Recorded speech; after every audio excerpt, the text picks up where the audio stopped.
को ये वहाँ से उठाने गए। 5 तारीख को ही 70 उठा के लेके आए हैं डीएनए के लिए पुलिस वाले।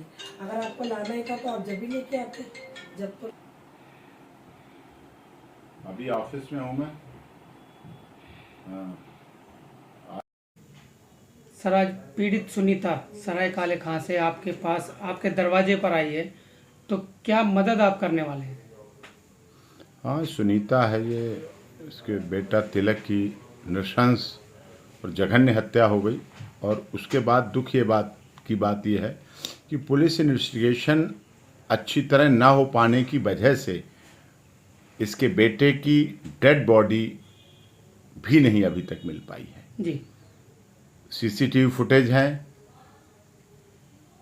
मारे जाने से पहले उसको ले जाया जा रहा है, सबूत हैं, अपराधी सामने हैं जो आरोपी हैं, इसका दर्द है, इसके बयान हैं, सब कुछ सबूत सामने होने के बाद भी तो दिल्ली में हत्या हुई, देश की राजधानी में हत्या हुई, और उसके बाद भी डेड बॉडी ना मिल पाना खुद में एक गलत दिशा में केस जा रहा है। डीएनए होता, डेड बॉडी बरामद होती, लाश है, नाला है, सभी जगह ढूंढी जा सकती है। पुलिस को इस पर करना चाहिए, दिल्ली जल बोर्ड है, विधायक है, सभी लोग। अब क्यों नहीं इसके साथ हो रहा है? पीड़िता है, दुनिया में अकेली है, कोई साथ नहीं देने वाला है।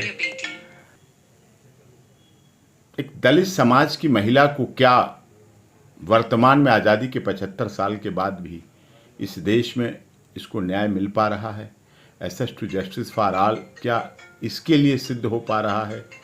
क्या इसकी भावनाओं के अनुकूल देश की राजधानी दिल्ली, जो एशिया की सबसे तेज तर्रार पुलिस मानी जाती है, क्या वो इसको न्याय दिलाने में भूमिका निभा पा रही है? क्या वो राजनेता जो दूर दूर तक चुनाव के समय चले जाते, क्या अब दिल्ली में न नगर निगम का चुनाव है, न विधानसभा का चुनाव, न भी लोकसभा का चुनाव है? इसलिए एक पीड़ित बेसहारा, जिसका इकलौता बेटा था, अकेला सहारा था, कोई अब बच्चा नहीं है, किसके सहारे जिएगी, किसके सहारे आगे जीवन चलाएगी? और उसकी हत्या में के बाद उसकी डेड बॉडी नहीं मिल पा रही है कि उसका अंतिम संस्कार ही कम से कम कर ले, जो कि हिंदू रीति रिवाज पद्धति है, उसके अंतर्गत इसकी संस्कार निभा ले, वो भी नहीं हो पा रहा है। और इसके साथ ऐसा बहुत लंबे समय से हो रहा है। राजनीति चुप है, कोई विधायक, कोई निगम पार्षद, कोई सांसद, किसी दल के, मैं किसी एक राजनीतिक पार्टी की बात नहीं कर रहा, कोई दल का नहीं पहुंच रहा है। दिल्ली में आम आदमी पार्टी की सरकार है, मुख्य विपक्षी पार्टी के रूप में भारतीय जनता पार्टी की सरकार रही है। निवर्तमान कांग्रेस के भी कुछ तो लोग हैं, लेकिन वो नहीं कोई सुन रहे हैं। अब एक जाए तो जाए कहाँ? पुलिस पर भरोसा किए बैठी है इतने दिनों से, न्याय नहीं मिल पा रहा है। अदालत पर भरोसा है। अब आज ये आई हैं और इनके साथ कनक, जो किन्नर समाज की हमारी बहन है, लोगों के लिए लड़ रही हैं, लोगों के लिए आगे आई। तो समाज के वो वर्ग तो आ रहा है जिस वर्ग को खुद सहायता की ज़रूरत थी, वो वर्ग दूसरे की सहायता के लिए आ रहा है।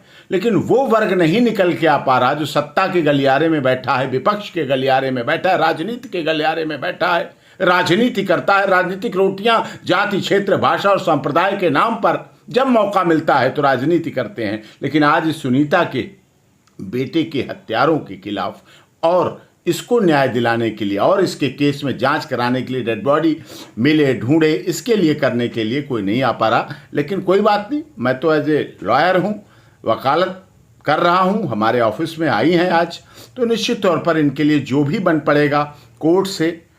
अब हम नेता तो नहीं हैं, राजनेता नहीं हैं, अभिनेता नहीं हैं, किसी दल, जाति की, क्षेत्र की राजनीति नहीं करते, किसी भाषा की राजनीति करने वाले कोई राजनेता नहीं है, वकील हैं। तो निश्चित तौर पर इनकी बात को, जो भी पेपर हैं, कलेक्ट करके सारे तैयार करके इनके लिए कोर्ट में लगाएंगे। और इनके कोर्ट की कार्रवाई के आधार पर हमें पूरा भरोसा है कि न्यायालय न्याय का मंदिर है। वहाँ से इसे बेसहारा, पति इनका नहीं है, इनके पास अकेली हैं, पिता इनके पास नहीं है इनका, सुनीता का, वो एक्सपायर हो चुके हैं, तो खुद ही ये अपनी सहारा हैं। ये तो बेसहारा हैं, लेकिन कोई बात नहीं, कोर्ट का सहारा, न्यायालय का सहारा, न्याय की देवी, कानून की देवी का सहारा इन्हें मिलेगा। और मुझे पूरा विश्वास है कि इन्हें न्यायालय से मैं इनके लिए कुछ कर सकूं, इनके लिए न्याय दिला सकूं, तो मेरे लिए भी अच्छी बात होगी। धन्यवाद सर।